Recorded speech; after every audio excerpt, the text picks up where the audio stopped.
Confucianism. Founder of the religion. Confucius was not the founder of Confucianism in the sense that the Buddha and Jesus Christ were the founders of Buddhism and Christianity. Confucius considered himself a transmitter who consciously tried to reanimate the old in order to attain the new.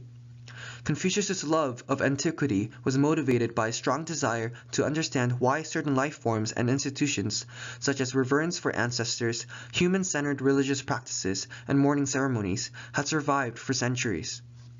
His journey into the past was a search for roots, which he perceived as grounded in humanity's deepest needs for belonging and communicating. Confucius's sense of history was so strong that he saw himself as a conservationist responsible for the continuity of the cultural values and the social norms that had worked so well for the idealized civilization of the Zhou dynasty. Confucius was born in 551 BCE in Lu, China. He lived during the Zhou dynasty, an era known for its moral laxity. When he was 22 years of age, he opened a school and was successful as a teacher, which led to his appointment as a Minister of Justice of Lu. Eventually, he left the state and wandered for 13 years. During that time, he gave advice to the nation's rulers, spreading his thoughts and opinions of his religious claim. He accumulated a small band of students during this time. The last years of his life were spent back in Lu, where he devoted himself to teaching. He died about 479 BCE at the approximate age of 72. His lifetime almost exactly coincided with that of Buddha, who died 2 years earlier at the age of 80.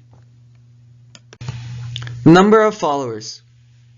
The number of Confucianism followers in the world is approximately 6 million people, which sums up to 0.09% of the world's population. About 26,000 people in the United States follow the religion. The rest are mostly in China and nearing countries such as South Korea and Japan. Holidays and traditions. The birthday of Confucius is the most important celebrated history. It is held on the 28th day of September and it lasts 10 days. This festival is held each year for those who follow the religion can pay their respects to the founder of Confucianism. Qingming Festival is another key holiday that they celebrate. It occurs 106 days after the winter solstice. On this day, people who believe in Confucianism go to their ancestors' graves and give them offerings such as paper money and paper cloths. Usually food is offered after ceremonies. However, with Confucianism, they offer food during the ceremony. Chongmyo Taihei is also a ceremony that they celebrate. The ceremony is to honor the kings and queens of the Yi dynasty. This holiday takes place on the very first Sunday in May. Main religious texts. The Wu Qing, which translates to the Five Classics, was originated before the time of Confucius. The books consist of the Book of Changes, Book of History, Book of Songs, Book of Rites, and the Spring and Autumn Annals. The Book of Changes is a manual of divination probably compiled before the 11th century BC. Its supplementary philosophical portion, contained in a series of appendixes, may have been written later by Confucius and his disciples.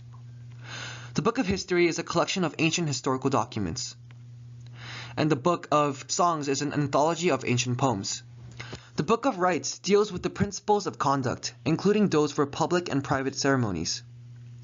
It was destroyed in the 3rd century BC, but presumably much of its material was preserved in a later compilation, the Record of Rites. The Spring and Autumn Annals is the only work reputedly compiled by Confucius himself. It is a chronicle of major historical events in feudal China from the 8th century BC to Confucius' death early in the 5th century BC. Next, the Shishu, the 4 books. The 4 books are the compilations of the sayings of Confucius and Mencius and of commentaries by followers on their teachings. The books consist of the Analects, a collection of maxims by Confucius that form the basis of his moral and political philosophy, the Great Learning, and Chungyung, the Doctrine of the Mean, containing some of Confucius's philosophical utterances arranged systematically with comments and expositions by his disciples, and the Book of Mencius, containing the teachings of one of Confucius's great followers. Thank you.